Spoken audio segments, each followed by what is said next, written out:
ഈശോ മിശിഹായ്ക്ക് സ്തുതിയായിരിക്കട്ടെ. ആഗമനകാലത്തിലൂടെ കടന്നു പോവുകയും തിരുസുതൻ്റെ പിറവിക്കായി ഒരുങ്ങുകയും ചെയ്യുന്ന നാം ഓരോരുത്തരെയും ദൈവം സമൃദ്ധമായി അനുഗ്രഹിക്കട്ടെ. ക്രിസ്തുവിൽ ഏറ്റവും സ്നേഹം നിറഞ്ഞവരെ, ഏലിയാസറിൻ്റെ പുസ്തകത്തിൽ അദ്ദേഹം ഒരു ചോദ്യം ആനയിക്കുന്നുണ്ട്. ഒരു വ്യക്തി വിജ്ഞാനം കൊണ്ട് നിറഞ്ഞവനാണെങ്കിൽ അവൻ്റെ പ്രവൃത്തികൾ വിസ്മരിച്ച് വിജ്ഞാനം കൊണ്ട് നിറഞ്ഞവനാണെങ്കിൽ അവൻ എപ്രകാരമായി തീരും എന്ന് അദ്ദേഹം ചോദിക്കുന്നുണ്ട്. ഈ ചോദ്യത്തിന് അദ്ദേഹം ഒരു ചെറിയ ഉത്തരവും നൽകുന്നുണ്ട്. അതിപ്രകാരമാണ്: ഏതാനും വേരുകളും നിറയെ ശാഖകളുമുള്ള ഒരു വൃക്ഷത്തിന് തുല്യമായിരിക്കും എന്ന് അദ്ദേഹം പറയുന്നു. കാരണം അതിന്മേൽ കാറ്റടിക്കുന്നു, ആ കാറ്റ് മൂലം ആ വൃക്ഷം നിലം പതിക്കുന്നുണ്ട്. കാരണം അതിൻ്റെ വേരുകൾ ഏതാനും മാത്രം, അതേപോലെ തന്നെ അതിൻ്റെ ശാഖകൾ നിറഞ്ഞതുമാണ്. വേരുകൾ ഇല്ലാത്ത ജീവിതം എന്നത് അത് പതനത്തിലേക്കുള്ളതാണെന്ന് അദ്ദേഹം പറഞ്ഞു വയ്ക്കുന്നു. ഇന്നത്തെ സുവിശേഷ ഭാഗം യേശുവിൻ്റെ മലയിലെ പ്രസംഗത്തിൻ്റെ ഒരു ഭാഗമാണ്. ഈശോ നമ്മെ നോക്കി ചോദിക്കുന്നുണ്ട്: എപ്രകാരമാണ് പിതാവിൻ്റെ ഹിതം നിറവേറ്റുന്നത്? എപ്രകാരമാണ് നിങ്ങൾ പിതാവിൻ്റെ ഹിതം നിറവേറ്റാൻ പോകുന്നത്?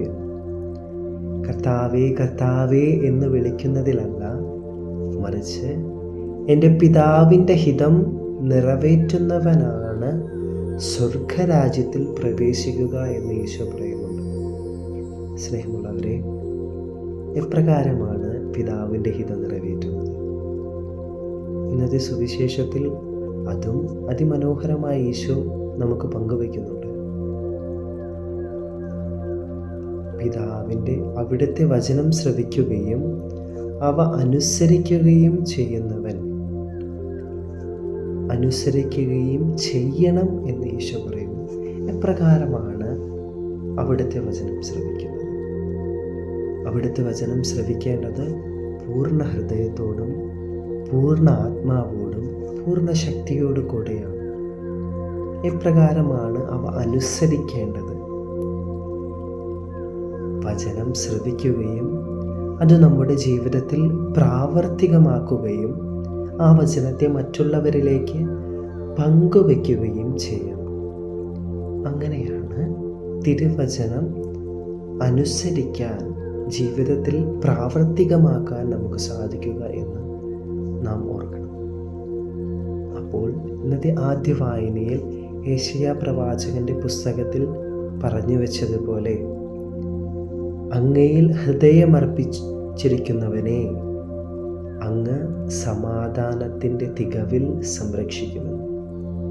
അങ്ങയിൽ ഹൃദയമർപ്പിച്ചിരിക്കുന്നവനെ അങ്ങ് സമാധാനത്തിൻ്റെ തികവിൽ സംരക്ഷിക്കുമെന്ന് ഈശോ പറയുന്നുണ്ട്. പ്രിയമുള്ളവരെ, നമുക്ക് പ്രാർത്ഥിക്കാം.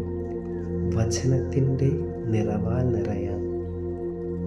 വചനത്തിൻ്റെ നിറവാൽ നിറയുമ്പോൾ പരിശുദ്ധാത്മാവിനാൽ നിറഞ്ഞവരായിത്തീരും നാം ഓരോരുത്തരും.